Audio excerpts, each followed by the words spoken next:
চলছে গাড়ির কঠিন পরীক্ষা, কারণ সামরিক বাহিনীতে দুর্বলতার কোনো স্থান নেই। কঠোর মান নিয়ন্ত্রণ ও সর্বোচ্চ মানের নিশ্চয়তা না হলে সামরিক বাহিনীতে সাধারণত কোনো যানবাহন গ্রহণ করা হয় না। যেহেতু যুদ্ধক্ষেত্রে আর রাস্তাঘাট ভালো হওয়ার কোনো নিশ্চয়তা থাকে না, তাই প্রতিটি যানবাহন তৈরি করা হয় যে কোনো রাস্তায় চলার উপযোগী করে। 4 হুইল ড্রাইভ কিংবা অল হুইল ড্রাইভের পাশাপাশি গাড়ির সাসপেনশন সিস্টেম বিশেষভাবে ডিজাইন করা হয়ে থাকে। বিশেষভাবে তৈরি এসব সাসপেনশন কঠিন এবং এবড়োখেবড়ো ভূখণ্ডে মসৃণভাবে চলাচল নিশ্চিত করে।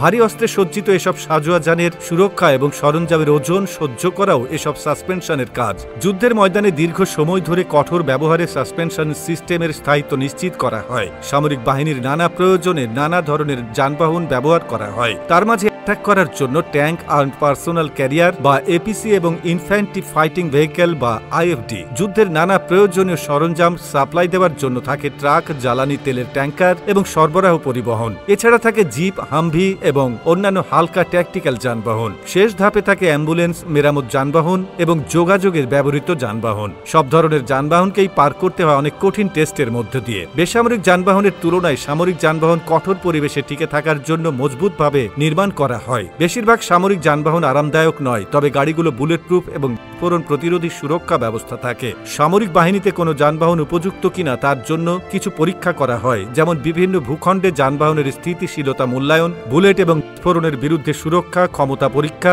চরম তাপমাত্রা, আর্দ্রতা এবং ধূলিকণার মধ্যে কার্যকারিতা নিশ্চিতকরণ এবং দীর্ঘ সময় ধরে ব্যবহারে যানবাহনের কার্যক্ষমতা মূল্যায়ন। এসব পরীক্ষা পাশ করতে পারলেই কেবল যানবাহনগুলো সামরিক বাহিনীর অন্তর্ভুক্ত হওয়ার অনুমতি পায়। যুদ্ধক্ষেত্রে জীবন প্রশ্নে কোনো ছাড় দেয় না সামরিক বাহিনী, তাই তাদের ব্যবহার করা সমস্ত সরঞ্জাম হয় অতি উন্নত এবং শক্তপোক্ত।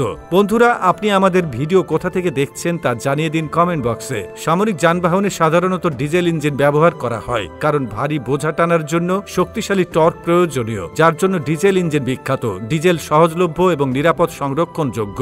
মূল বিষয়, ডিজেল ইঞ্জিন দীর্ঘস্থায়ী এবং কঠোর পরিবেশেও দীর্ঘ সময় কার্যকর। এত শক্তপোক্ত ও শক্তিশালী যানবাহনের দামও হয় আকাশচুম্বী। যেমন বিশ্ববিখ্যাত সামরিক যান হামভি বা হ্যামার প্রতি ইউনিটের মূল্য প্রায় $3 লাখ, যা বাংলাদেশি টাকায় প্রায় $3,70,00,000 টাকা।